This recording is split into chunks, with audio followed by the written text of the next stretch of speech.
என்னுடைய பெயர் மனோகரன் சோமபாலன், கலைப்பீட மாணவர் ஒன்றிய தலைவர், யாழ்ப்பாண பல்கலைக்கழகம். அண்மைய சில நாட்களாக இலங்கையின் குறிப்பாக வடக்கு கிழக்கு மாகாணங்களில் தமிழர் தாயகத்திலே காணப்படுகின்ற காற்றழுத்த தாழ்வு மண்டலம், அதனூடான மழை என்பது எங்களுடைய தமிழ் தேசத்து உறவுகளை மிகுந்த அனர்த்த ரீதியான பாதிப்புகளுக்கு உள்ளாக்கியிருந்தது. அந்த வகையில் யாழ்ப்பாண பல்கலைக்கழகத்தின் கலைப்பீடத்தினை பொறுத்தவரையில் ஏராளமான மாணவர்கள் இந்த வெள்ள அனர்த்தங்களினால் பாதிக்கப்பட்டிருக்கின்றார்கள். 27ஆம் திகதி, 28ஆம் திகதி, 29ஆம் திகதி இருந்த பரீட்சைகள் யாவும் பீடாதிபதியினுடைய மற்றும் துணைவேந்தருடைய உத்தரவின் பெயரிலே தள்ளி போடப்பட்டிருக்கின்றது. அவ்வளவு தூரம் மழையினுடைய தாக்கமானது இங்கு அதிகளவாக காணப்படுகின்றது. பல்கலைக்கழகத்திலே போதிய தங்குமிட வசதிகள் இல்லாத சந்தர்ப்பத்தில் மாணவர்கள் பல்கலைக்கழக சூழலை அண்டிய பகுதிகளில்தான் வாடகை கொடுத்து விடுதிகளில் தங்கி வருகின்றார்கள். அந்த நிலையில் அவ்வாறு தங்கி வருகின்ற விடுதிகள் யாவும் வெள்ளங்களால் நிறைந்து காணப்படுகின்றது. வெள்ளங்களால் நிறைந்து ஏராளமான மாணவர்கள் கலைப்பீட மாணவர் ஒன்றியத்திற்கு அழைப்படுத்தியிருந்தார்கள். எங்களால் இயன்ற உதவிகளை கலைப்பீடம் மாணவர்களுக்கு செய்திருந்தோம். உண்மையிலே இந்த வெள்ள அனர்த்தமானது தமிழ் பேசும் மக்கள் என்பதை தாண்டி எங்களுடைய கலைப்பீடத்தின் மாணவர்கள், யாழ்ப்பாண பல்கலைக்கழக மாணவர்களுக்கு மிகுந்த ஒரு வேதனையையும் மிகுந்த ஒரு துன்பத்தையும் கொடுத்திருக்கின்றது.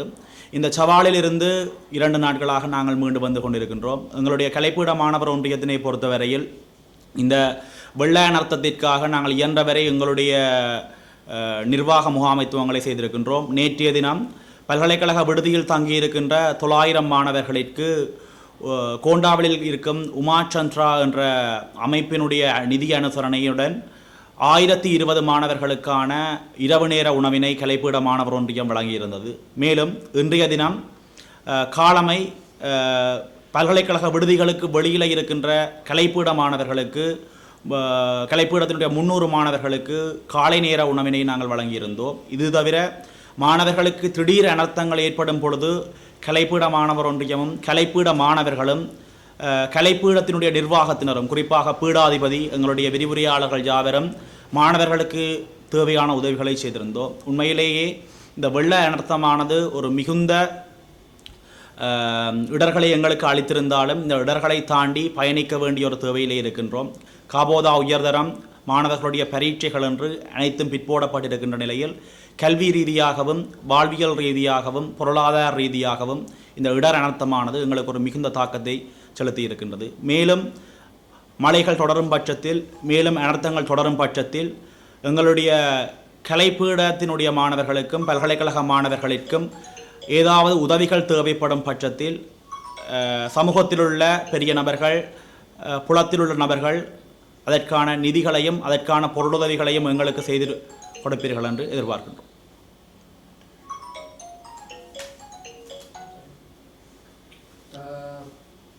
இவ்வாறான ஒரு நிலையில் தொடர்ச்சியாக கலைப்பீட மாணவர் ஒன்றியம் என்பது தமிழ் தேசிய அரசியலிலே அன்று தொடக்கம் என்று வரை பயணித்துக் கொண்டிருக்கின்றது.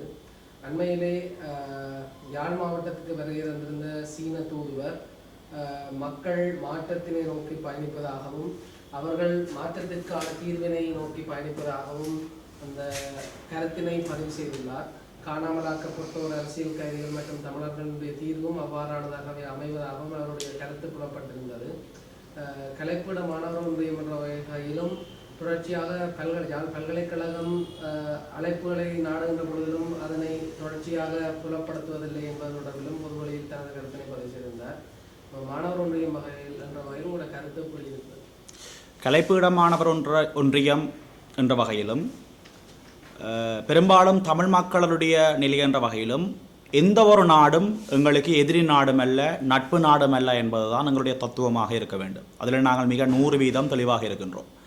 தமிழ் மக்களினை பொறுத்தவரையில் தமிழ் மக்கள் கிட்டத்தட்ட 1 நூற்றாண்டு காலமாக கட்டமைக்கப்பட்ட இனப்படுகொலைக்கு உள்ளாக்கப்பட்டு வருகின்றார்கள். இந்த கட்டமைக்கப்பட்ட இனப்படுகொலை என்பது வெறுமனே உயிர் ரீதியாக மாத்திரமல்ல, பண்பாடு ரீதியாக, கலாச்சார ரீதியாக, வாழ்வியல் ரீதியாக, பொருளாதார ரீதியாக, சமூக ரீதியாக ஒவ்வொரு விடயத்திலும் தமிழ் மக்கள் கட்டமைக்கப்பட்டு இனப்படுகொலை செய்து வருகின்றார்கள். இந்த இனப்படுகொலை செய்வது அரசாங்கங்களான் என்று கூறுவது எங்களுடைய மிகப்பெரிய பிழை. ஒரு அரசியல் துறை மாணவனாக நான் மிக தெளிவாக சொல்கின்றேன். இன்று திரு சீன தூதுவர் அவர்கள் சொன்ன ஒரு விஷயத்துக்கு நாங்கள் அவருக்கு ஒரு சின்ன ஒரு தெளிவுபடத்தில் சொல்கின்றோம். தமிழ் மக்களை பொறுத்தவரையில் காணாமலாக்கப்பட்டவர்களுக்கான தீர்வுகள் இன்று வரை கிடைக்கப்படவில்லை. அரசியல் கைதிகள் இன்று வரை விடுவிக்கப்படவில்லை. தமிழர்களுடைய இனப்படுகொலை இன்று வரை தொடர்ந்து வருகின்றது.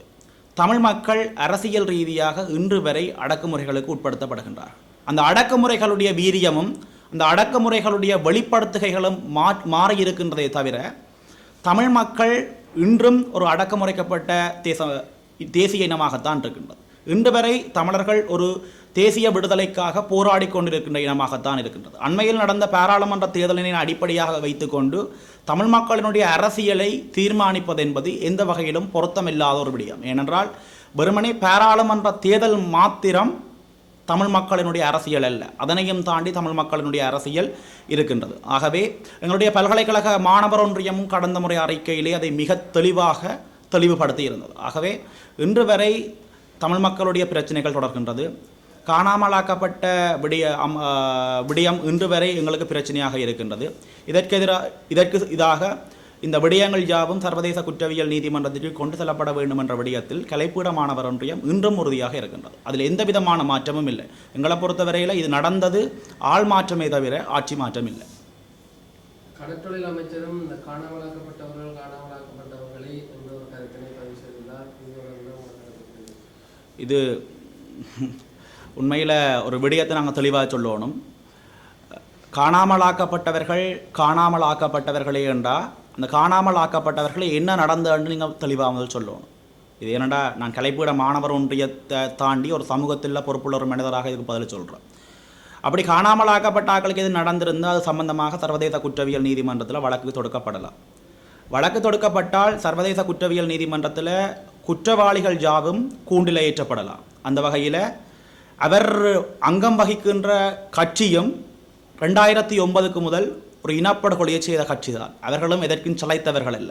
ஆகையால் தங்களுடைய இனப்படுகொலை விவகாரம் வெளியில் வந்துவிடும் என்பதற்காக அந்த விடயத்தை அவர் குறிப்பிட்டிருக்கலாம். தொடர்ச்சியாக இந்த வெள்ள நிலைமைகளின் பொழுது கலைப்பட மாணவர் மூலியமாக சமூகத்திற்கு ஏதாவது பணிகள் உங்களால் ஆற்றக்கூடியதாக இருக்கின்றதா, அல்லது இது தொடர்பாக தொடர்ச்சியான மாணவர்களின் உயர்கல்வி நிலை பாதிப்புகள் தொடர்பில் எப்படி அமைந்திருக்கு? கலைப்பீட மாணவர் ஒன்றியம் சமூகத்தோடு இணைஞ்சு செயற்படுவதற்கு மிக மிக விருப்பப்படுகின்றது. நாங்கள் கலைப்பீட மாணவர் ஒன்றியமாக பொறுப்படுத்ததிலிருந்து சமூகத்துடன் இணைந்து 3 வேலை திட்டங்கள் செய்திருக்கின்றோம். முதலாவது கார்த்திகை பூக்கள் எனப்படுகின்ற மரநடுகை வேலை திட்டம் ஒன்று ஆரம்பித்திருக்கின்றோம். புத்தக ஜாசகன் எனப்படுகின்ற ஒரு வேலை திட்டம் ஆரம்பித்திருக்கின்றோம். நூல்கள் யாவற்றையும் கிராமத்தில் இருக்கின்ற நூலகங்களுக்கு அன்பளிப்பு செய்கின்ற ஒரு திட்டத்தை ஆரம்பிச்சிருக்கிறோம். அதன் அடிப்படையில் 4 கட்டங்களாக அந்த நூல்களை நாங்கள் அன்பளிப்பு செய்திருக்கின்றோம்.